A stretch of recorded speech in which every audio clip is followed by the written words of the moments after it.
രാവിലെ എണീച്ചിട്ട് ബെഡ്ഷീറ്റും പുതപ്പൊക്കെ ഒന്ന് മടക്കി വെച്ചു, അത്താഴം കഴിച്ചു, നിസ്കരിച്ചു, ഖുർആൻ ഓതി, മീന് ഫുഡ് കൊടുത്തു, ഫേസ് എക്സസൈസും കാര്യങ്ങളൊക്കെ ചെയ്തു. ഒരു ബോൾ എടുത്തിട്ട് ഇതിന്റെ വ്യത്യസ്തമായിട്ടുള്ള 10 ഉപയോഗങ്ങൾ എന്തൊക്കെയെന്ന് ആലോചിച്ചു. ഇത് നിർബന്ധമായിട്ട് ചെയ്യേണ്ട കാര്യങ്ങൾ ബുക്കിലേക്ക് എഴുതി വെച്ച് ഒരു ബുക്ക് വായിച്ചു. എത്രാമത്തെ ലോക്സഭാ ഇലക്ഷനാണ് 2024 നടക്കാൻ പോകുന്നത്? മെഡിറ്റേഷൻ ചെയ്തു. കുളിച്ച് ഫ്രഷായി നേരെ വർക്കിന് പോയി. വർക്ക് കഴിഞ്ഞ് തിരിച്ചു പോകുന്നതിന് മുമ്പ് കിളികൾക്ക് വെള്ളം വെച്ചു കൊടുത്തു. വീട്ടിലെത്തി കുളിച്ച് ഫ്രഷായി. വീട്ടിലും ഒരു മരത്തിൽ കിളികൾക്ക് വെള്ളം വെച്ചു കൊടുത്തു. അവിടുന്ന് നേരെ ടൗണിലേക്ക് പോയി.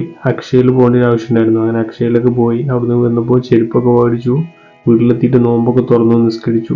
വീട്ടിൽ നിന്ന് ബോഡി വെയിറ്റ് വെച്ചിട്ടുള്ള ട്രൈസെപ്സിനുള്ള വർക്കൗട്ടും കാര്യങ്ങളും ചെയ്തു. ചായ കുടിച്ചിട്ട് നേരെ ടൗണിൽ പോയി സാധനങ്ങൾ വാങ്ങി. വരവ് ചെലവ് എഴുതി വെച്ചു. ഇന്ന് നിർബന്ധമായിട്ട് ചെയ്യേണ്ട കാര്യങ്ങൾ ചെയ്തോളൂന്ന് ചെക്ക് ചെയ്തു. ബ്രഷ് ചെയ്തു. സ്കിൻ കെയറും കാര്യങ്ങളൊക്കെ ചെയ്തു. ഇന്ന് ലൈഫിൽ നടന്ന സംഭവങ്ങൾ എന്തൊക്കെയെന്ന് ആലോചിച്ചു. കുറച്ചു സമയം ഖുർആൻ ഓതി. ചില്ലർ പൈസ സേവ് ചെയ്തു. പ്രാർത്ഥിച്ചെന്ന് നിയത്ത് വെച്ച് കിടന്നു. That's it.